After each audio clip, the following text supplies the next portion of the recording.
And ayun, meron pala akong gustong i-share sa inyo at ipa-final ko na siya. And lumagpas na ako sa 21 days and after 3 weeks ko na siya na nabibigyan ng review. And ito yung Niacinamide Pure Serum. Ayan.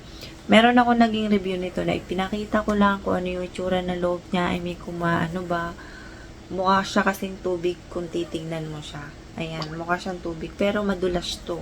Sin madulas siya. Ito yung itsura niya muna. Ayan, bago ko muna bigay yung pinaka-final ko rito. Ayan siya. Meron to yung isa, yung kulay puti. Ito yung kasing napili ko. Gusto ko kasi white yung, kung magpa-white ng skin. Ayan.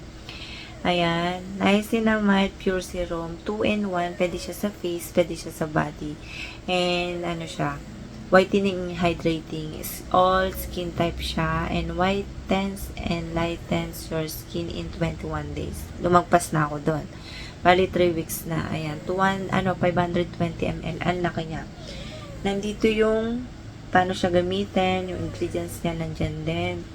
Ito yung pangalan niya. May lumalabas na isang ganito. Nakita ko yon.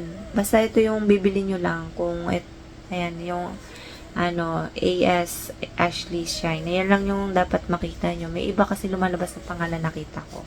May mga nagtatanong kasi, ayan. Nabili ko to sa Shopee.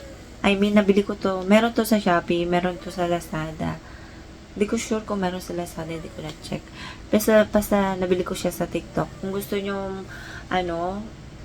i-try, sa TikTok, meron to, 200 plus to nabibili. And meron din silang papri-prig, ganun. Ayan. And dahil nga, nagtataka ako dito at nag-search ako uli, lalo na sa mga maraming review nito na nakakaputi. Totoong nakakaputi siya. Oo. Nakakaputi talaga siya. Nagpantay-pantay. Dito lang talaga medyo may dark-dark ako. Noong nakaraang vlog ko, medyo magpagka-dark-dark ako dun. Ayan. Dito lang ako medyo maitim-itim. Ayan. And napansin ko, ginamit ko kasi to sa paa ko. Ayun, ayan. Ang ganda ng resulta niya after 3 weeks. Ang ganda talaga. Lumabas yung pinaka-resulta niya na wala talaga yung pagkakalyo kong makakapal. Makapal kasi yung kalyo ko dahil nga naglalakad-lakad ako at nagbubuhat ako ng bibing malaki. Ayun. Doon ko nakuha yung mga kalyo-kalyo ko. Ayan. Panay lakad kasi. Yan yung chinelas ko rin kasi, isa rin. Ayan. And ngayon, nakakapagtaka kasi yung, meron na rin nagtataka na bakit sobrang laki ng pure serum na to. Ayan. Ang laki kasi, nakapagtaka, ang Niacinamide Pure Serum, lalo na pure serum na pinag-uusapan dito, mahal kasi yung mga pure serum. Ayan. Katulad ng mga ibang nakikita ko na Niacinamide Pure Serum, mabot ng 200 plus, 300 plus. Pero ito ang laki. Ayan. Para siyang water, moisturizing. Ayun. Parang ganon. Pero, FDA approved to. Nakita ko to sa FDA portal. Search nyo, lalabas siya. Ayan. FDA approved siya. And sa mga gumagamit nito ay hiyang sila. Hiyang din ako sa na-experience ko. Na-minimize niya yung pores ko ditong malilalaki. Ayan. And, kuminis ako at malambot siya sa face. Yung iba may nag-comment na malagkit daw. Hindi naman siya malagkit. Basta pagka ganun-gunun mo lang at tapat mo siya sa blower. I mean, sa hangin. Ayun, matutuyo siya. Hindi siya malagkit. As in, hindi siya malagkit. Madali siya matuyo. Parang gusto siyang water na maraming basta may makikita nyo naman dito yung mga ingredients niya. Ayan. Marami siyang ingredients. Gusto nyo ilagay ko yung ingredients niya para makita nyo ulit. And ayan, Niacinamide Pure Serum. Ayan, may mga na-search nga pala ako dito about dito kay Niacinamide Pure Serum. Ayan. Sa mga na-search ko, ayan, mapag-search kasi ako. Ayan, ang dami, diba? Ayan, Niacinamide is hindi daw siya sapat pampaputi. Ayan. Ayan.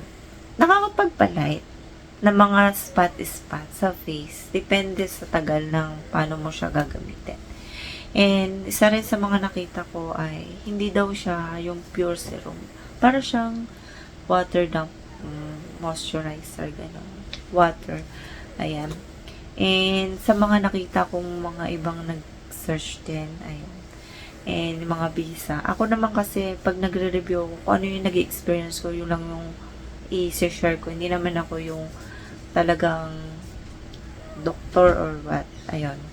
And ito naman yung na-search ko. Niacinamide hydrating. Ayan.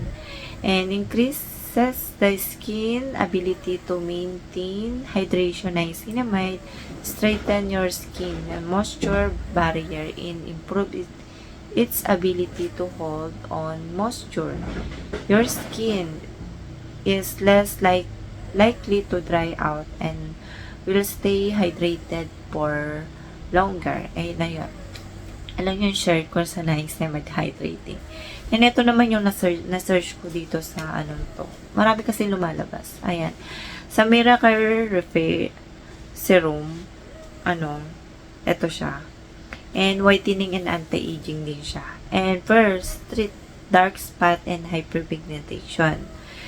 Have anti-inflammatory, anti-aging, antioxidant, and brightening benefits. Second, first aid beauty facial radiant. Hindi ko siya ginagamit sa face kasi may ginamit ako sa face ko kaya hindi ko siya ginagamit. Pero maganda siya sa balat. Maganda ko siya ginagamit. And longer term whitening effect on dark area. Third, lightens skin pigmentation. And help fade dark spot and pigmentation caused by acne. Hindi ako nagkaroon ng acne dito.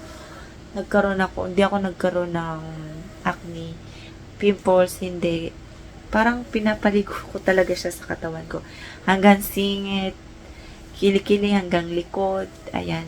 Sa face ko lang siya hindi nagamit dahil nga meron akong ginagamit sa mukha. Ayan, ayan. Yung naging resulta niya sa akin, maganda glowing yung ginamit ko. Ayan, yun yung maintenance set. Ayan. Ang ganda siya. Sugar darts yun. Ayan. And share ko lang din. And ito ay depende na lang sa gagamit. Naging hiyang sa'yo, sa iba hindi. Pero ang daming gumamit nito na sobrang nahiyang sila. Ang bilis makaputi nito. Ako mismo pumuti talaga ako dito. Ayan. Kahit sa legs ko pumuti ako. Ayan. And ginagamit ko rin siya sa stretch mark. Titingnan ko kung kung matatanggal. I mean kasi ang mga stretch mark talagang by session talaga yung nililaser talaga yun. Pero, yun, dinatry ko pa rin. Hindi ko pa kasi na-try magpa-laser ng, stretch mark. Meron kasi ako dito sa side. Ayan, galing ako. May baby kasi ako. And ayun lang yung masasabi ko dito. Wala naman ako naging problema dito. Maganda siya. Super hydrating, moisturize sa skin. Pwede mo siya patungan ng sunblock or lotion pag tuwing lalabas ka. Basta, maghilamos ka muna at maglinis ng katawan bago mo siya gamitin. And ayun lang yung masasabi ko. And see you next vlog.